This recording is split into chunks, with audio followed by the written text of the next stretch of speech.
प्रत्येक नागरिक को एक समान अधिकार दिलाता है यह भाग, इसलिए इसे क्या कहा गया, भारत का अधिकार पत्र। और एक फ्रांसीसी शब्द है मैग्ना कार्टा। कौन सा शब्द है, फ्रांसीसी शब्द। मैग्ना कार्टा कैसा शब्द है, फ्रांसीसी शब्द है। ठीक है, अब है कि मौलिक अधिकार में क्या छेड़छाड़ हो सकता है, क्या संशोधन हो सकता है इसमें, बिल्कुल हो सकता है। आवश्यकता के अनुसार मौलिक अधिकार में संशोधन कर सकते हैं। कितना अनुच्छेद के तहत, 368 में। संविधान के किस अनुच्छेद में संविधान संशोधन का प्रावधान है, संविधान अनुच्छेद 368 में। कितना में, 368 में। अब ये संशोधन की बात आई तो संविधान का संशोधन किस देश से लिया गया है, तो दक्षिण अफ्रीका से लिया गया है। संशोधन का प्रावधान कहाँ से लिया गया है, दक्षिण अफ्रीका से लिया गया है। कितना अनुच्छेद में वर्णन है संशोधन का, 368 में। कितना में, 368 में। कितने मौलिक अधिकार दिए गए, तो जब मूल संविधान में, इसमें मूल संविधान में 7 मौलिक अधिकार प्राप्त थे। कितने, 7 मौलिक अधिकार प्राप्त थे। लेकिन 44वां संविधान संशोधन 1978 में, कब, 44वां संविधान संशोधन 1978 में इस संविधान को मौलिक अधिकार से संपत्ति के अधिकार को हटा दिया गया। किसको हटा दिया गया, संपत्ति के अधिकार को हटा दिया गया। उसे हटाकर कहाँ रखा गया, तो उसे कानूनी अधिकार बना दिया गया। जो मौलिक अधिकार था संपत्ति का अधिकार, उसे संविधान संशोधन 44वें 1978 में संपत्ति के अधिकार को हटा करके किस अधिकार में चेंज कर दिया गया, कानूनी अधिकार में चेंज कर दिया गया। ठीक है, अब कहाँ रखा गया उसे, भाग 12 में रखा गया। अब पूछेगा यार तो कि संपत्ति का अधिकार किस भाग में है, भाग 12 में है। किस भाग में है, भाग 12 में। कितने अनुच्छेद में है, 300 के को में है। कहाँ है, 300 के को में उसे रखा गया। अब मौलिक अधिकार कितने बचे, अब 6 बचे। कितने बचे, पहले कितने थे, अब कितना है, 6। 7 से 6 आ गया। किसे हटाया गया, संपत्ति के अधिकार को।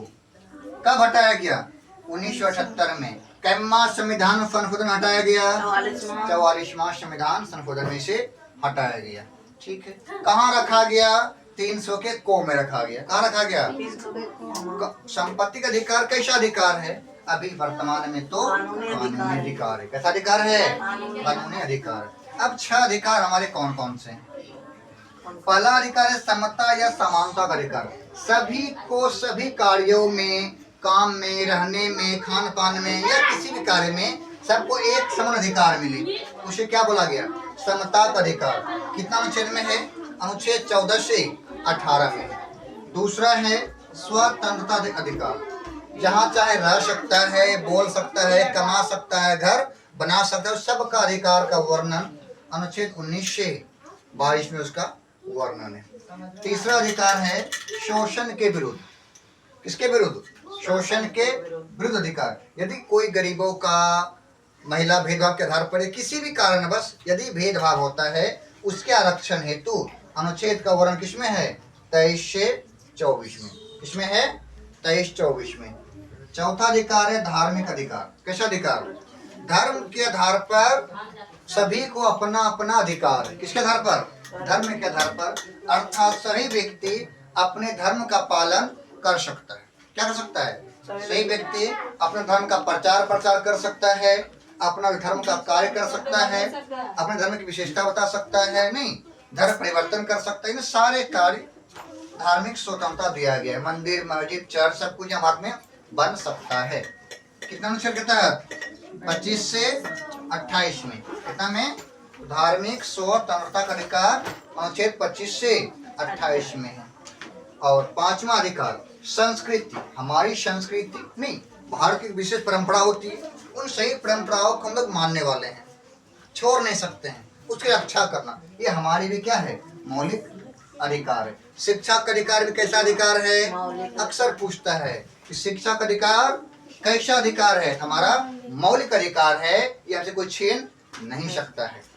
जितने भी अधिकार है यह अधिकार हमारा कोई भी सरकार नहीं छीन सकती है। ठीक है। और लास्ट छठा अधिकार है संवैधानिक उपचारों का अधिकार। यदि हमारे इस अधिकार को कोई व्यक्ति छीनने की कोशिश करता है, इस अधिकार का हनन होता है, तो हम सीधा सुप्रीम कोर्ट में अपील कर सकते हैं और हमारा अधिकार के खिलाफ उसका कार्रवाई कर सकते हैं। कितने अनुच्छेद में चर्चा इसका है? अनुच्छेद 32 में। अब ये अलग अलग अधिकारों का वर्णन हम लोग आगे करेंगे। ठीक है।